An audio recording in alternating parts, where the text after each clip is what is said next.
একটা সফরে গিয়ে ওমর ফারুক এবং ওসামা বিন জায়েদ রাত্রি ঘুমিয়েছেন। ওসামা বিন জায়েদ মানে প্রচণ্ড যুদ্ধের সময় তো প্রচণ্ড রৌদ্রের দাবতে কত যে কষ্ট তাদের হয়তো, এহতেলাম হয়ে গেছে। গোসলের পানি না পেয়ে একজন গোসল করলেন না, সালাতও আদায় করলেন না, যেহেতু ফরজ গোসল। আর একজন মাটিতে গড়িয়ে তায়াম্মুম করে ফজরের সালাত আদায় করলেন। এখন দুজনে আল্লাহ নবীর কাছে মামলা নিয়ে হাজির। হে রসুল, আমি ফরজ গোসল করার পানি পাইনি বলে আমি গোসলও করতে পারিনি, সালাত আদায় করতে পারিনি।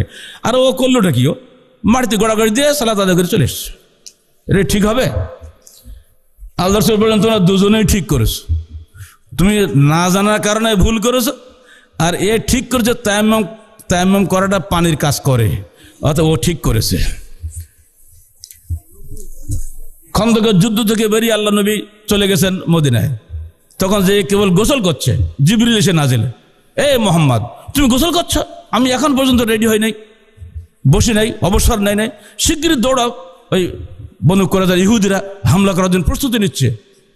আল্লাহ নবীর সঙ্গে সঙ্গে নির্দেশ দিলেন, বনু কুরাইজায় গিয়ে তোমরা সবাই আসরের সালাত আদায় করবে।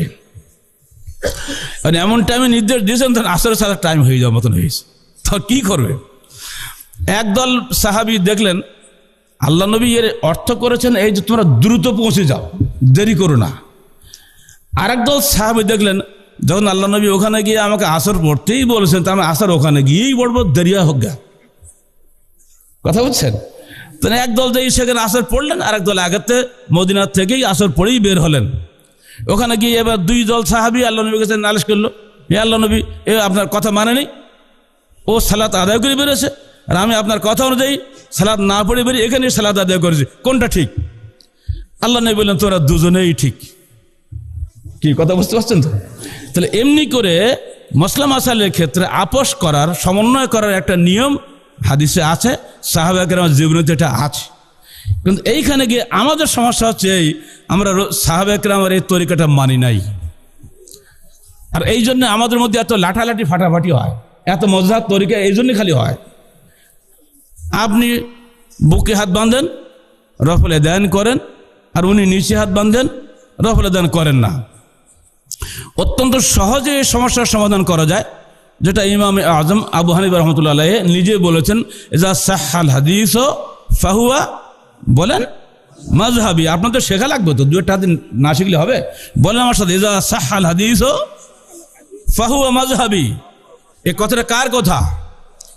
ইমাম আবু হানিফা রহমতুল্লাহ আলাইহির কথা। আমার তো মনে হয় আবু হানিফা রহমতুল্লাহ যত দোষ থাক, এই একটা কথার জন্য উনি জান্নাতে চলে যাবেন, আর কিছুই লাগবে না। যখনই তোমরা সহিহ হাদিস পাবে, মনে রেখো ওটাই আমার মাযহাব। তাহলে দ্বন্দ্বের মুখর সমাজে উনি একটা সমাধান দিয়ে যান নাই। কথা বোঝা যাচ্ছে তো? দ্বন্দ্ব নিচে হাত বান্ধ, দ্বন্দ্ব উপরে হাত বান্ধ, সমাধান সহিহ হাদিস, শেষ। যখন হাদিস সহিহ পাবে, সেটাই আমার মাযহাব। খোলো বুখারী, খোলো মুসলিম, দেখো কি আছে সেখানে, কথা শেষ হয়ে গেল। যদি সহিহ হাদিস থাকে বুকে হাত বাঁধা, বুকে হাত বাঁধো। যদি সহিহ হাদিস থাকে নিচে হাত বাঁধা, নিচে হাত বাঁধো, সমস্যা কি?